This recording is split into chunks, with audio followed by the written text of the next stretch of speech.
The big things are happening right now that are going under the radar, and people are not aware of it. But one of them is the fact that the Obama war on fossil fuels is officially over now, and good things are happening.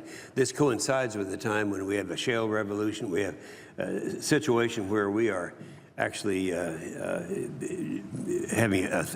reviving an industry that has been pushed for the last 8 years. The oil and gas accounts for over 5% of the jobs in the entire country, accounts for over $1 trillion of economic impact in the U.S.'s gross domestic product. In my state of Oklahoma, the industry directly employs nearly 150,000 people, and each of those jobs support more than 2 additional jobs in the state. And thanks to the election of President Trump, help has arrived. So there are some very vocal sectors in America that want to put the fossil fuel industry out of business. We know that. They're out there. They're alive and well. And the attacks will keep coming. And while most inroads were made toward that goal during the Obama administration, the environmental extremists will continue to use our court system and the media to ensure that the war on fossil fuels continues, putting American jobs and the economy at risk. And well, back in Oklahoma, it's kind of funny. I've established a policy for the last 20 years that every year that I will, at the end of every week, I will either, if I don't have to be in Afghanistan or someplace, I'm always back in the state, never here. And I've been in aviation for many years, so I get in one of my airplanes and get to travel around the state and talk to people, real people. And people don't understand this because you don't get logical questions asked or responded to here in Washington. They'll say, for example, and this happened early in the Obama administration, they would come up to me and say, all right, explain this to me, Inhofe. We have a president who has a war on fossil fuels, trying to do away with fossil fuels. He doesn't like nuclear either, and yet it's nuclear and fossil fuels, which is oil, gas, and it accounts for 89% of the energy it takes to run this machine called America. So if he's successful, how do you run the machine called America? And the answer is you can't. But with the election of a Republican-led Congress and a Republican in the White House, we should be working together to address concerns of the industries that provide cheap, reliable fuel for American energy. Unfortunately, as what always seems to be the case, when we're in power, Republicans can't seem to get together and work toward a common goal, dividing themselves over some of the issues. And this health care thing is no better example that we have. But the threat against the industry, the fossil fuels, should be a priority to all Republicans and Democrats, whether or not they come from a state that's dependent on these resources for jobs, because cheaper and more reliable energy is an issue that affects all Americans, helping them to get to work, to heat their homes, to cook their meals. Yet we already have examples of Republicans not working together to defeat threats to our energy sector. We only had one CRA vote to fail, and that was the one on the BLM venting and flaring rule. And it was held up by some of the Republicans who want to expand a mandate that they already have, and that is the renewable fuel standard. And it was ultimately defeated by another Republican. Now, that was one that the oil and gas industry would consider to be one of the real key regulations that was imposed by President Obama and that needed to be released. And by the way, we have, if anyone's interested, in my office, we have accumulated all 47 of the regulations that this administration has is in the process of doing away with or has already done away with. And these are the things that are putting people out of business. So some good things are happening right now. And we know that the programs that were created at a time in our history when we were dependent on foreign oil or when our energy production at home was receding, and that's all changed. Some of you might not be old enough to remember, I am, but back in the early 1970s, OPEC, and remember OPEC in the Middle East, retaliated against us for helping Israel against Egypt and Syria in the Yom Kippur invasion by imposing an oil embargo. And this resulted in long lines of cars at the pumps and in rationing. It was pretty traumatic. And in the late 70s, unrest in the Middle East again disrupted the oil market, once again causing shortages and prices to skyrocket. The corporate average fuel economy, or the CAFE standards as we call them, the CAFE standards program was created during this time of uncertainty in the oil and gas market when we were dependent on oil from the Middle East. But the bleak future that we were facing at that time didn't happen. It wasn't the end of the world as I said it was going to be. In fact, just the opposite happened. The United States is no longer dependent on foreign sources for oil and gas and is in the position to export our resources and provide for better security for us here. I was very proud of the president the other day when he was in Poland and he made the speech and he talked about, and this was with Putin right there, talked about the fact that we are going to start exporting our oil and gas, and we're already doing it now in some of these former satellite countries of the Soviet Union and other countries where they want to import from us, but they've had, Iran and Russia have had a lock on the exports, and so they're forced to be dependent on them. That's not the case anymore. And I have to say this, parenthetically, that anyone who believes that this president was trying to cater to Putin at any time, for him to stand up and say, we're going to be the ones who are exporting instead of Russia, when Russia is dependent upon their economy is dependent upon their exports. So that's actually happening right now. Well, the cost of cars went up, even though that didn't work. The CAFE standards were supposed to have were there by government officials who thought they could force the public into smaller cars and mileage and all that. But that's not the way the American people responded. The cost of cars did go up $3,800 per vehicle in 2016, just from their standards that were put together in 2016. And when that happened, that was significant, but it didn't change the behavior of the American people. So any small benefit of new standards estimated at 0.007 degrees by 2100 is outweighed by the fact that consumers are doing something different than the government predicted. I'm happy about that, which always seems to be the case when government starts messing with industry. And none of this touches the effect that California waiver has on the fuel economy debate and the consumer market. If California and the states that have followed had their way, liquid fuels would be phased out altogether. Consumer demand and prices, they wouldn't really matter.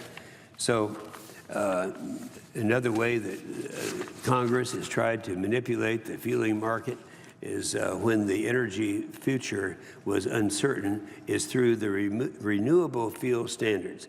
Now, I know this is not a partisan issue because it's really more a geographical issue. You get the people that are up in the corn area, they are very strongly supportive of the renewable fuel standards, and some of the other people are not. So it's not a partisan thing, as most of the things that we talk about on the floor of the Senate are.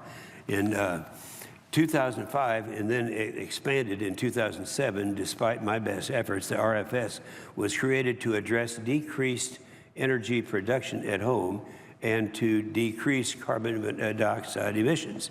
However, when the shale revolution, our dependency on foreign energy has stopped. The more we learn about corn ethanol and the more we know the RFS has not been the environmental solution as it was sold to us. I always remember when Al Gore, he's the guy, in case you forgot, it's been a while ago, he invented ethanol, in case you forgot. And that was supposed to solve all the problems out there until Al Gore realized that the environmental community that motivated him to get involved in this issue came back and said, no, that's the worst thing in the world for the environment. So he had to back down. And then land is increasingly set aside for the production of corn to feed the mandate. And the more corn that is diverted to ethanol production, the less there is for our food consumption, for ranchers who need corn to feed their livestock and making the cost of our food rise. So that's another major issue that nobody talks about anymore. Fields with corn ethanol are less efficient than gasoline diesel by 27%. So while consumers may pay less at the pump than conventional fuel, they're coming back to the pump more often, and the math works out, it costs them more. So this also translates into more greenhouse gases being released into the atmosphere to make up for the efficiency lost in using corn ethanol. Oklahomans know this, and demand for clear gas. Yeah, put that chart up. You'll enjoy this. I call this attention to the chair. This is very common in Oklahoma. And I actually took this picture myself because people know, number one, it's bad for the environment. Number two, it's not good for mileage. Number three, it destroys small engines. And so in Oklahoma, it's, this is what you see in almost every community. They know the demand for clear gas, that's the gas that doesn't have any of the additives, remains high in my state. In fact, retailers in Oklahoma just continue to advertise it. And they also don't like corn ethanol because they understand it's not good for their engines. You know, we've heard testimony from people from in the small engine business, outboard motors and those things, talking about how they are quite often sued, and then they have to defend the thing because the damage was actually caused by the ethanol as opposed to the manufacturer. Well, ethanol supporters claim the warning labels on pump is sufficient to alert customers, but studies show consumers make feeling choices by price and have ruined boat and small engines, causing manufacturers, retailers to invest in a nationwide campaign to prevent misfeeling.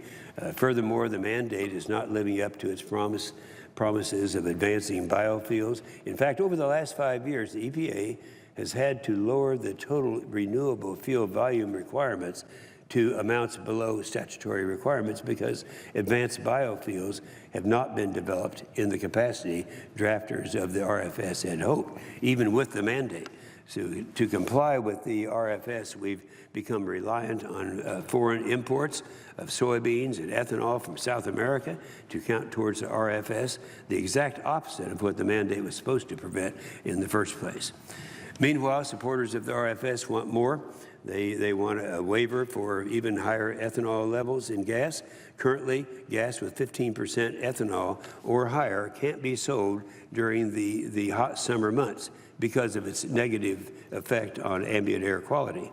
And ethanol supporters want a waiver now so that E15 and higher can be sold year-round. Right now, it can't be sold during the hot summer months for the obvious reasons. And with all the problems with the RFS, we should not give them this waiver without addressing the larger issue with the program. Now, between CAFE and the RFS, the fuel industry has had its hands full by the war, but the war is being waged on all fronts, and I will continue to work with every fiber in my being to make sure that doesn't happen. There are no guarantees that the next administration after President Trump will not return to the regulate to death plans of the Obama administration. I'm not talking about the war on fossil fuels. We need to work together to address the regulations that we were not able to with the CRA process. I will work, and by the way, the CRA process is the one, the Congressional Review Act. It's one of the two ways you can minimize or eliminate onerous regulations, and it's been very effective. And as I said, the flare mandate was the only one that has not been successful. All the rest of the CRAs have been successful. It's kind of funny.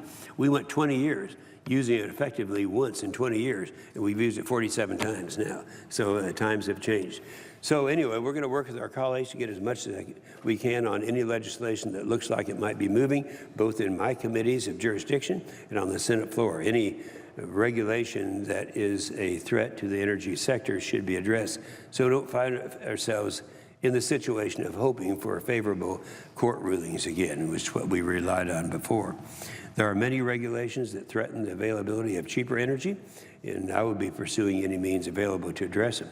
From the Waters of the United States rule, and by the way, that rule, when you talk to the farmers and the ranchers around the country and you say, you know, what are the major problems? They'll say it's nothing that's found in the Farm Bill. It's the overregulation by the EPA. And which one regulation did they single out as being the one that is the most serious one, and that is the waters of the United States. They know. In my state of Oklahoma, we have out in the Panhandle, it's a very arid area. But if we change the jurisdiction from the states to the federal government, I'm sure that'd become some type of a serious problem with all the water that's not out there. But anyway, we had the Waters of the United States, the Clean Power Plan, the EPA, and the BLM methane rules to fixing compliance issues with most recently the NAAQS standards.